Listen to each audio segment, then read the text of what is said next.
Paramai, good morning. This is Judith Lay welcoming you to Manx Radio and to the podcast of this week's edition of At Your Service. Manx Radio! In the whole world, there are currently just over 200 of them. Many of them have very demanding jobs and would seldom, if ever, visit the Isle of Man. So who are they? They're Cardinals, the most senior members of the Roman Catholic Church. In the entire UK, there are only two, and one of them is here on the island this weekend. You can even meet him in person in Ramsey later this morning if you wish. He's Cardinal Michael Fitzgerald, and he's my special guest on today's programme. Later on, we'll take a look at this week's notice board, and Ruth Rice pops back in to share a thought about something we'd probably prefer not to think about at all. But first, let's have some music. And our hymns today are sung by the combined choirs of children and adults drawn from schools and churches in the Diocese of Leeds and recorded in Leeds Cathedral. We start with Bernadette Farrell's popular composition, Christ Be Our Light.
Christ Be Our Light, choirs drawn from around the Diocese of Leeds singing together in Leeds Cathedral.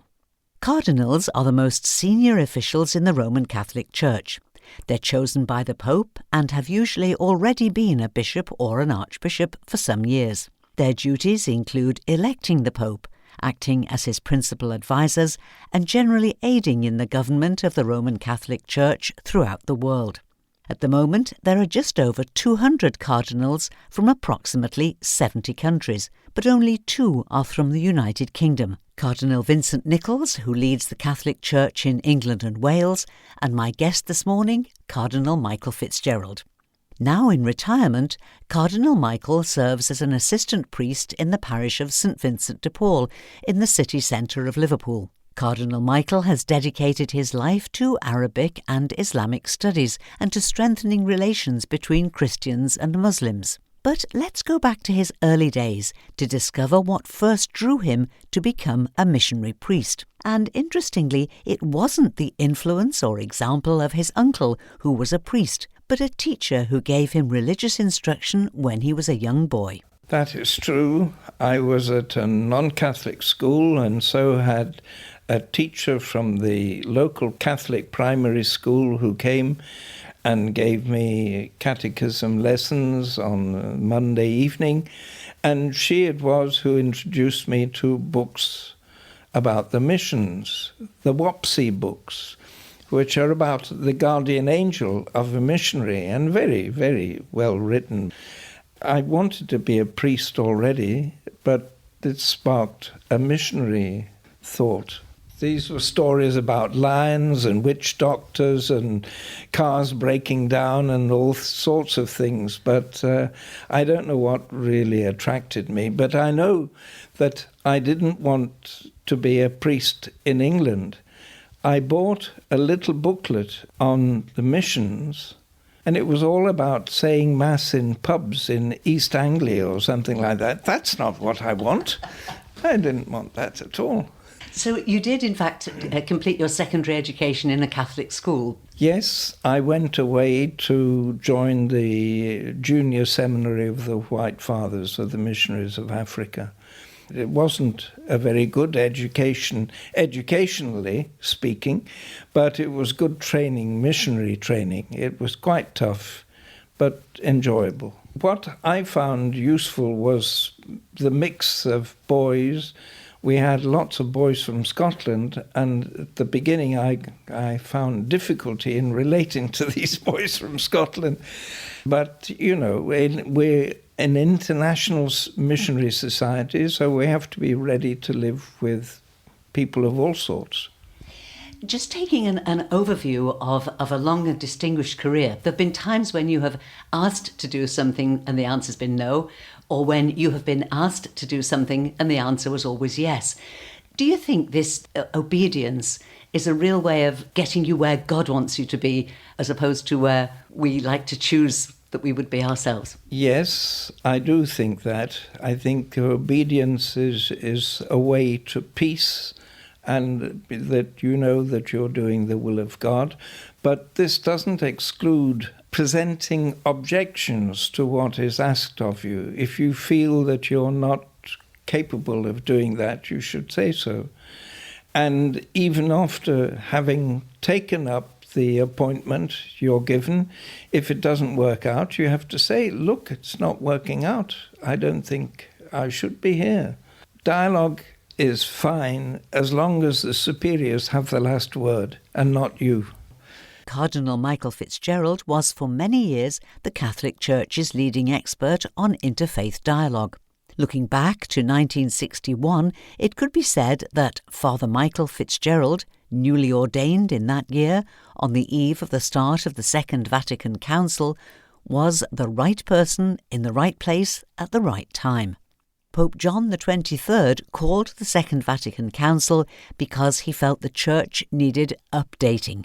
And as a result, 16 documents produced by the Council proposed significant changes, including a call for a new approach to relations between the Church and the world, to religious freedoms, and to non-Christian religions.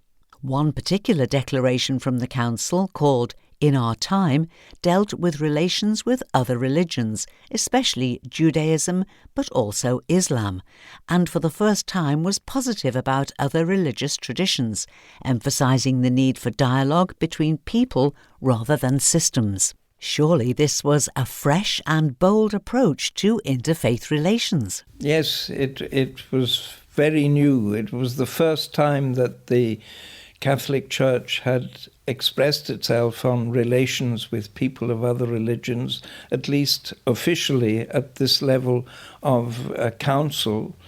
And it is very important, I think, to see that relations are between people. We have to deal with people as they are. Muslims call us mushrikeen, that's idolaters, because we have a trinity. Well, we are not idolaters. We're monotheists, but we understand God in a different way. That is difficult to put over and to be accepted by them. Our religions are mysterious, and we have to accept that. Even Muslims who say that their religion is the most rational of all, they can't explain why we exist. Why did we exist? God is self-sufficient. He didn't need us, but he created us. Why? That's a mystery. And they can't explain that. But you have said over the years that entering into this kind of dialogue with Muslims and people of different beliefs has in fact strengthened your own Christian belief. Yes, that is true. I remember once in India, I was giving a talk to Muslims on Islamic spirituality and what it meant for a Christian. And at the end, they asked me, "But you've spoken so beautifully about Islamic spirituality, why aren't you a Muslim?" So I said to myself, well, you asked for it, now you get it. I spoke about the love of Jesus and what Jesus means to us as Christians, so we can't give that up. Cardinal Michael has always been quite clear that the whole basis for dialogue is the Christian belief in God as love and God's love for humankind. So the windows had been opened during the Second Vatican Council, allowing the wind of change to sweep through the Church, bringing with it a new approach to interfaith relations. But it was another Pope, Pope John Paul II, who moved interfaith relations further forward when he organised the first World Day of Prayer for Peace in Assisi in Italy in October 1986. In all, there were 160 religious leaders who spent the day together, fasting and praying to their God or gods. They represented 32 Christian denominations and 11 non-Christian world religions. The following year, 1987, the then Father Michael Fitzgerald was appointed first as secretary, then as president of the Vatican's Council for Interreligious Dialogue, effectively the Pope's top person on interfaith relations. During these years, Father Michael was consecrated bishop and 10 years later became archbishop. But just how important was that first World Day of Prayer for Peace in Assisi, coming, as it did, less than a year before Cardinal Michael took up his Vatican appointment? The Assisi meeting gave a great impact on interreligious relations, both from the Christian side and from the people of other religions. From the Christian side, they saw the Pope walking in the street together with the Archbishop of Canterbury and the Dalai Lama. So we can do that then as Catholics. And then the other people saw how they had been welcomed. And so there was a great enthusiasm for interreligious dialogue at that moment. And I benefited by that. Pope Paul VI, when he created our office, he said it should be a place where all people are welcomed. And we took that to heart. We were welcoming all sorts of people. Anybody could come. That doesn't mean to say that we would dialogue with them, but we would receive them and listen to them. 15 years I was the secretary, and then 3.5 years as president. And then I was appointed to Egypt as nuncio, papal representative in Egypt. The great advantage of those years is that I got to know the Oriental churches. We often think of the church as only us, the Latin Christians, but it's not like that. And there were 7 churches in Egypt. 7 communities, each with their own bishop. And so that was something that I learnt. I was pleased that I hadn't done this sort of work all my life as papal representative. I was happy with the work in the Council for Interreligious Dialogue, the meetings and the reflection, and it's a very different life as a representative. It's a different character. You are a middleman. You're representing the Christians of that country to the Holy See, and you're representing the Holy See to the responsible people of the communities and also the government. You don't have any authority. It's not that we had authority before, but yes, the reflection and the meeting of different people in the dialogue could bear more fruit.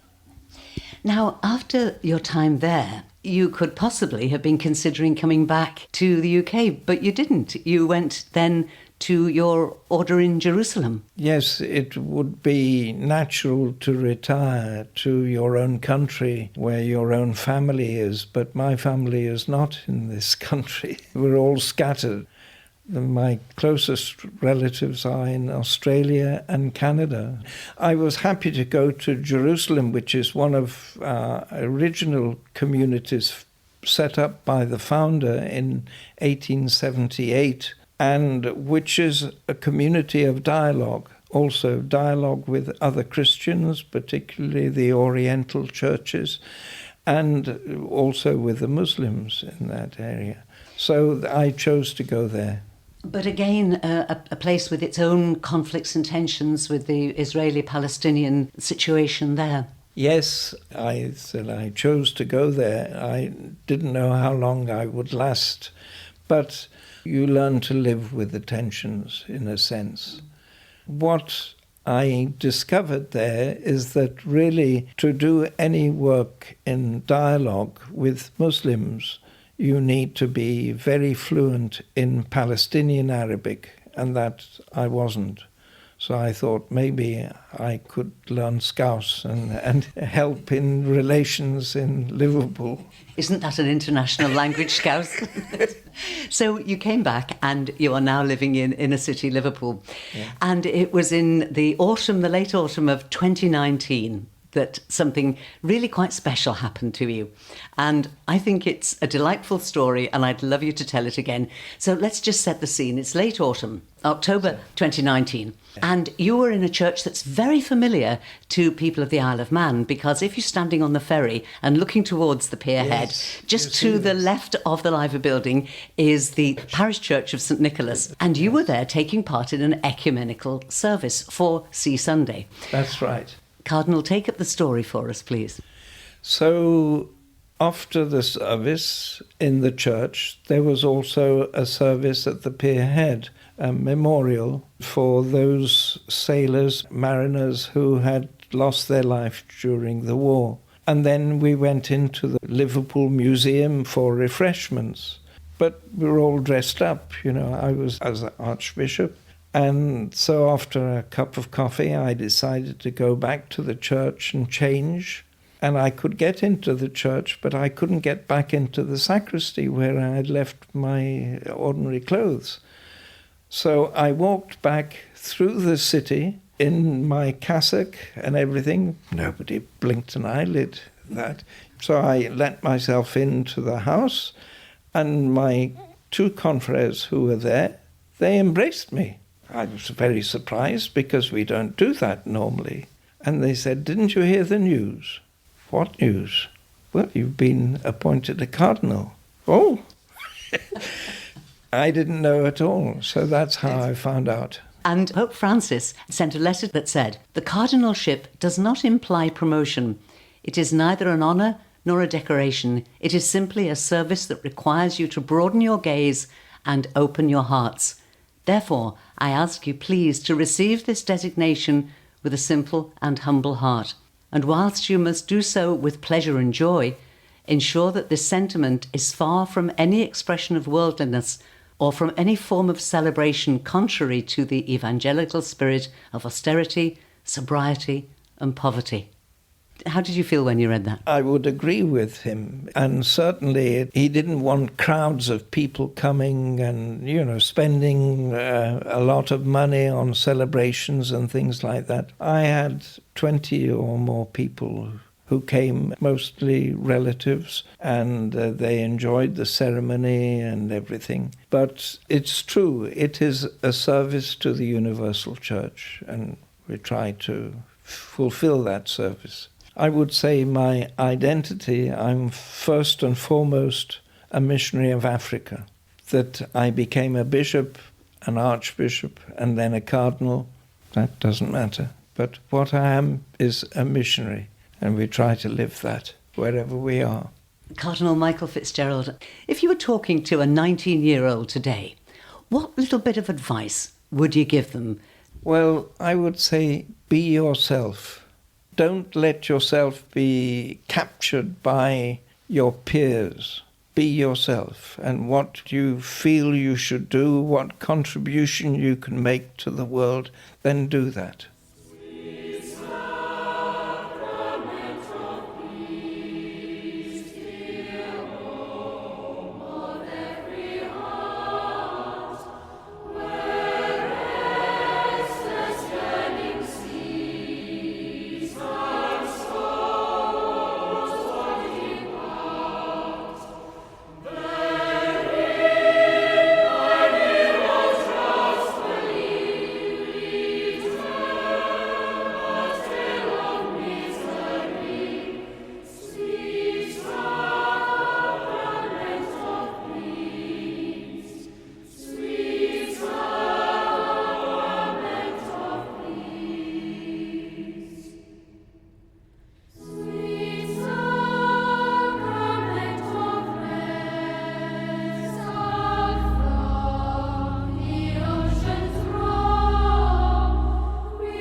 Thank you to my special guest today, Roman Catholic Cardinal Michael Fitzgerald. And if you'd like to meet the Cardinal, he'll be celebrating Mass in the Catholic Church in Ramsey, that's the one by the lifeboat station on the promenade, this morning at 11 o'clock, where everyone will be made most welcome. And now it's time for our Word of the Week from Ruth Rice, founder of Renew Wellbeing, cafe-style safe spaces where everyone is welcomed, supported and gently encouraged to find their own pathway to mental health. Ruth has created a very personal A to Z of things that are good for her own mental and emotional well-being. And as is the case this week, sometimes it's lessons that she's learned the hard way. This week, it's the letter I. So, over to you, Ruth. I in the A to Z of Ruth is a weird one. I've put this as illness accepted. There was a time in my life when I lost my voice over and over again, and I didn't accept it. I wouldn't accept it. I didn't want to take a day off work. I prided myself on never having had a day off work. I was a teacher at the time. So I used to shake a little tambourine. All these 5-year-olds would come running. And actually, we had some lovely moments together where when I couldn't speak, my voice had gone. The children would become quieter and calmer, and we'd have these little voice rest times together. But I did need to accept that I wasn't well. And then that illness turned into another illness, and then it kind of contributed towards an overall burnout breakdown. I think if I'd taken that first moment of feeling really ill and actually given myself some rest, of not pushed myself and driven myself, then maybe I wouldn't have crashed and burned. That's not always the case, is it? But actually there's something for my well-being and for my mental and emotional health about accepting that illness can be part of the wholeness of our lives. It's a strange thing to say that there is room within the cup of our life for sometimes being not well and having to give ourselves time to recover. I know that for many of you, illness has gone on, and I'm sorry. And I'm praying that that won't always be the case for you, but accepting sometimes that we need to look after ourselves, give ourselves time to recover. So illness accepted. Thank you, Ruth Rice, and there'll be more from Ruth's Alphabet of Wellbeing next week. Let's finish with a look at our notice board, and we start with events today. This afternoon, before this year's Southern 100 gets underway, there's to be a memorial ride out from the club headquarters on the Castletown bypass to Maloo Parish Church, where there'll be a short service at 3 o'clock. Music will be provided by the Castletown Metropolitan Silver Band, and during the service, a new memorial to all involved with the Southern 100 races will be dedicated by the Southern 100 Club Chaplain, Reverend Canon John Coldwell, who will also lead the service, and will be followed by light refreshments. If you'd like to join the ride out, please assemble in the holding area at 2 o'clock. The lap will be leaving at 2:30, and the short church service is at 3 o'clock. On now to this evening, and the Cool Sunday School anniversary service will be held tonight at 6:30. The service will be led by Mr Gareth Moore, and there will be special items by the young people and Mrs Christine Bragazzi. Refreshments will follow the service, and there's a warm welcome for everyone. Looking now to the week ahead, and St Thomas's Church here in Douglas, just off the promenade by the Gaiety Theatre, have a concert every Wednesday evening through the summer with free admission and refreshments afterwards. The concert always starts at 7:45, and this week the Government Choir, under the direction of Dr Mandy Griffin, will provide the entertainment. Also on Wednesday evening, the 13th, there's another Summer Songs of Praise in St Adamnan's, Lonnon Old Church, starting at 7:30. Thursday night summer concerts in Port Erin are in full swing now, with Meadowside Choral Society providing the entertainment in St Catherine's Church in Port Erin this Thursday night at 7:45. Admission is free. There'll be a retiring collection if you wish to donate, and you're welcome to stay for refreshments in the hall after the concert. Thursday the 14th is also Tabor on Thursday night. Come to Port St Mary Methodist Church for a Trinidadian-themed night with a meal. It's this Thursday at 7:30, and the cost is £15 per person. Ring 834 696 to reserve your tickets.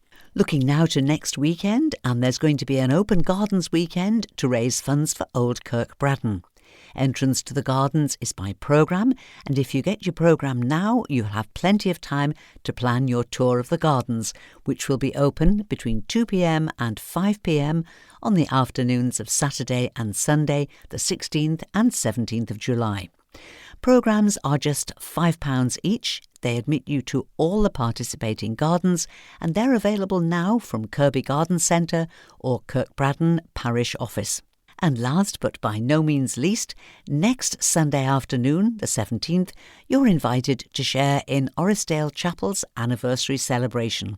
It's at 2:30 next Sunday afternoon in Orrisdale Chapel with Chairman Gordon Clegg, the Mariners Choir with Eric Kelly at the keyboard, and poetry from Irene Cowan. Annie Bairstow will speak about an Orrisdale childhood, and if you could possibly bring along some food for a bring and share afternoon tea after the service, that would be much appreciated. And that's all that we have time for now. But I'll be back in the studio tonight from 9 with Sundown. Easy listening music to round off the weekend, and I'd love you to join me if you can. Do please email me if you've got items for the notice board. My address is judithlay@manxradio.com. So till whenever we meet again, this is Judith saying thank you for listening, and I wish you and those you love a blessed and peaceful week and a very good morning.